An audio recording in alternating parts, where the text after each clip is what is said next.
Less than 2 months ago, Henrik and Daniel Sedin were captain and assistant captain of the Vancouver Canucks, playing out their final emotional games as NHLers.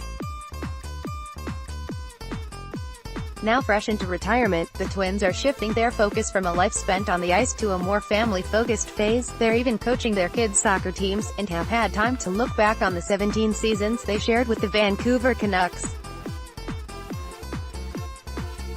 And while they'll surely be remembered for the gorgeous goals, assists and all-around incredible plays on the ice, the greatest legacy they hope they've left is one you can't quite define on the scoreboard: leadership. I think that we were always inclusive. We would always include the young guys, we'd always treat them with a lot of respect, the same way we were treated when we came into the league. Daniel Sedin said during a special in-studio appearance on Canucks Central at noon on Friday. I think the new guys coming in, they always felt welcome and a big part of the team.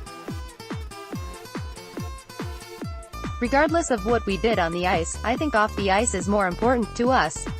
For us, we tried to come in every morning and be appreciative of the life we had, and we were fortunate to be able to play in the best league for a lot of years, Henrik said.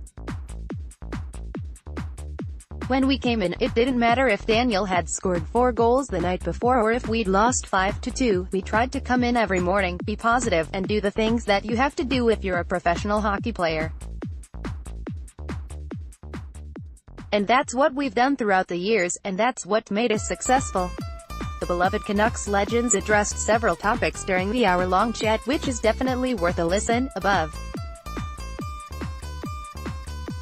Here are a few excerpts from the conversation. On their first impressions of retirement, it's felt really good.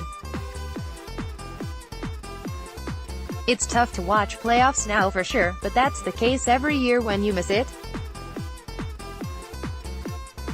Other than that, it's felt good. On the 1 year they spent playing apart from each other, in 1996-97, Daniel played for the elite league team in Modo and I didn't. I think that was the first time where we played apart in hockey. He played every game pretty much in the first season, and I was scratched. I played with the junior team. That was almost a full year of us not playing together. On what would have happened had they not both been drafted by Vancouver, it's tough to imagine what would have happened. I can't even think about it. We're so grateful that we were able to play on the same team, because who knows? It might have been a short career. On playing out those last few games after announcing their retirement on April 2nd, even making the decision to come out with the announcement we really didn't know what to expect. We wanted to play those last few games and kind of keep it quiet, but talking to the team and them wanting to do something was special. The way it ended up was something we'll remember forever. On when, exactly, they knew it was time to retire, it's tough to pinpoint a date. I think it's something we talked about all year. We knew it was the last year of our deal, we were going to have to make a decision based on a lot of different things.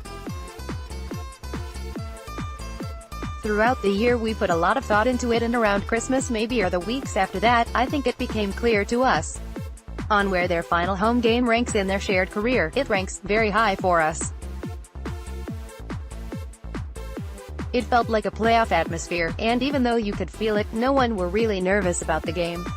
The score didn't really matter for the fans. I think it was good for our young guys to see how Rogers Arena can be when it's packed and has that kind of atmosphere. So it was very special for us, but also for the younger guys. A lot of them had never seen that before, so that made it special. On learning leadership from players like Marcus Naslund and Trevor Linden, I think for us when we came in, we didn't talk to those players a lot, but we watched them, each and every day, what they did, if they went to the gym, how hard they worked in practice, how they acted around fans and media.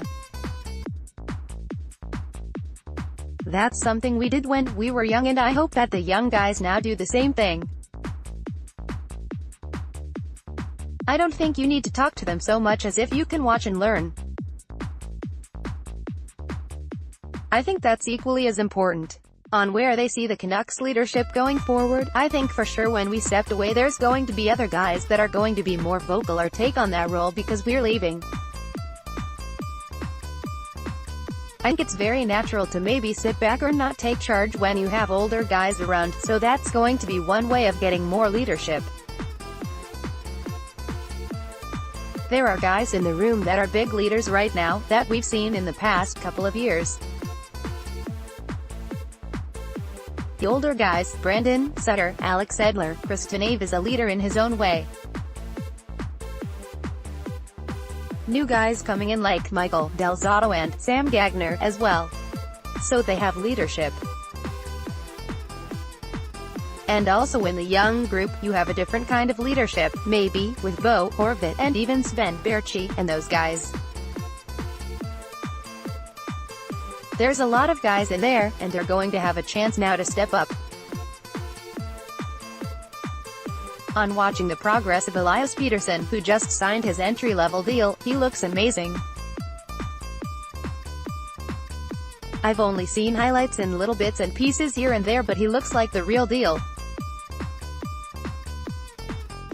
But you don't want to put too much pressure on him, because I've seen a lot of really good NHL players come over and play on a big rink back in Europe and they have not been as good. So it's a different game, but he has the tools to succeed. Happy and excited to sign my first NHL contract. A dream come true. I want to thank everyone who helped me along the way and especially my family. I couldn't have done it without you. pic.twitter.com/nixflow1xbc, Elias Pettersson, @_Pettersson, May 25, 2018 on F4 when they'll be back in the NHL, in some capacity. We talked about this before we retired, too. If you were to ask that 5 years ago, we would have said, no way, but I think now we have a lot of knowledge and we've learned a lot of things from a lot of great teammates, coaches, and management too. I wouldn't say no, but not right now.